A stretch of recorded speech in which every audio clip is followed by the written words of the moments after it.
The haunted dress shop. In a small town nestled in the countryside, there stood an old dress shop that had been a staple of the community for generations.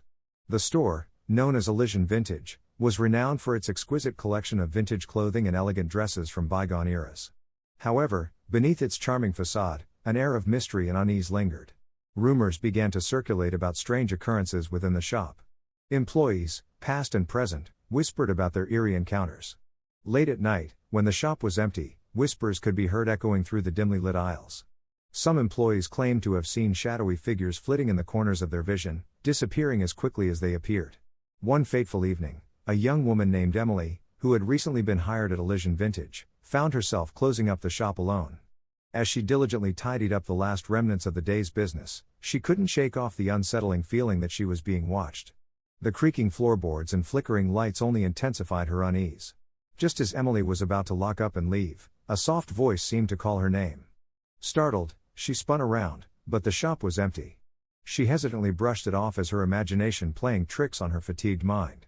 However, as she continued her duties, mannequins positioned in elegant poses seemed to change positions when she momentarily turned her back. It felt as though they were silently observing her every move, their glassy eyes fixated upon her. The hair on Emily's arm stood on end as a shiver ran down her spine. Despite her best efforts to maintain composure, the unsettling presence became overwhelming, and she abruptly decided to quit her job the following day, unable to bear the unnerving atmosphere any longer. News of Emily's sudden departure reached the townsfolk, further fueling the growing rumors about the haunting of Elysian Vintage. Employees became scarce as the word spread, with many refusing to work a single shift within its antique walls. Tales of the dresses themselves taking on a life of their own circulated, leaving potential employees with a sense of dread and foreboding. Customers, too, began to experience eerie incidents while perusing the shop's exquisite collection. Some complained of being inexplicably touched or having their hair lightly pulled when trying on garments in the fitting rooms. A few even claimed to have glimpsed ghostly figures dressed in vintage attire, momentarily appearing in the mirrors before vanishing into thin air. As the shop struggled to find and retain employees, its once flourishing business dwindled. Visitors became rare, hesitant to step foot into a place that held such a reputation. Elysian Vintage's presence waned, and its shelves slowly emptied.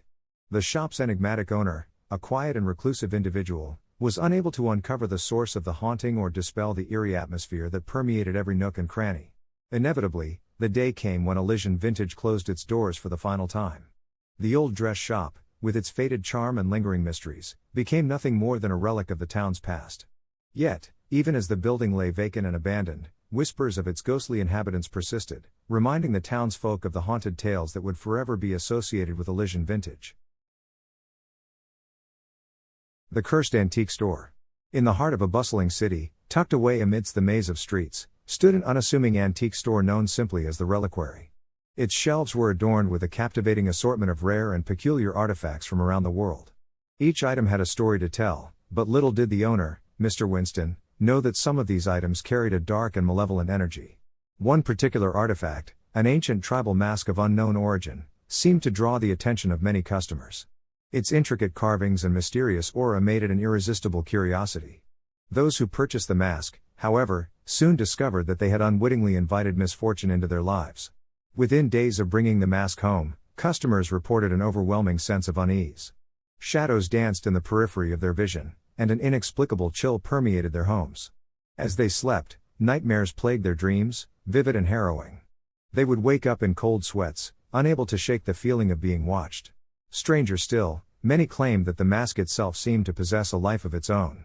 It would mysteriously change positions, seemingly moving of its own accord even when placed securely behind glass.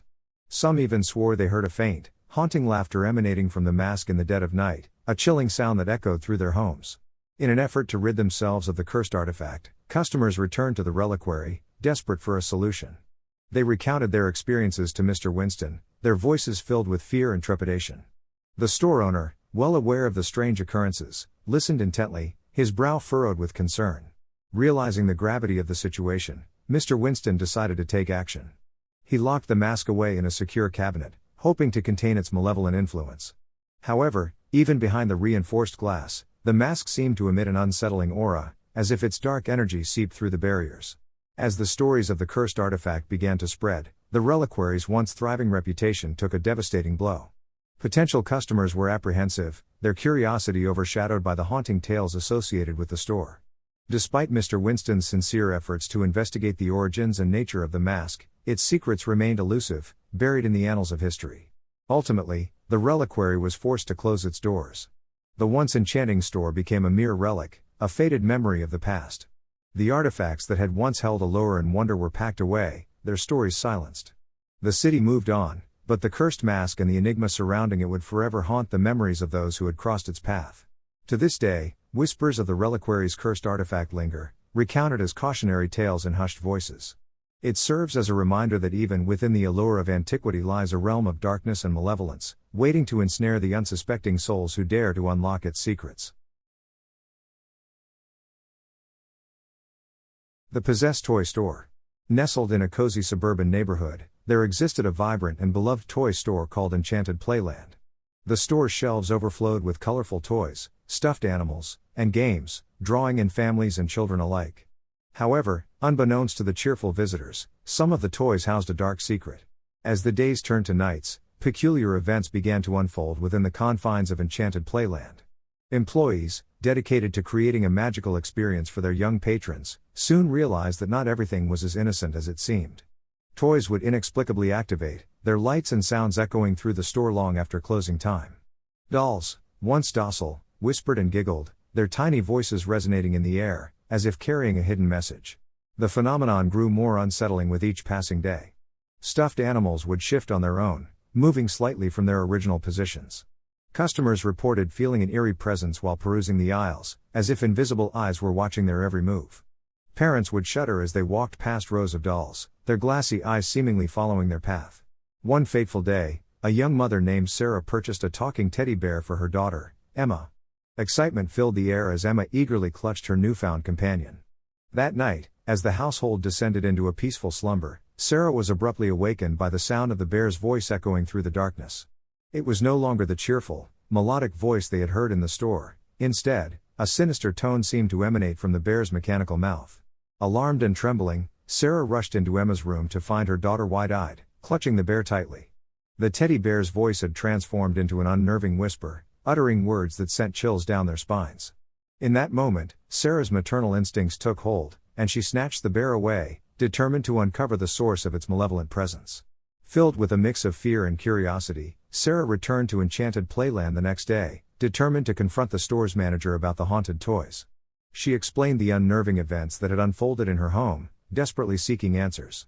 The manager, visibly shaken, revealed that they had received multiple complaints about similar incidents in recent weeks.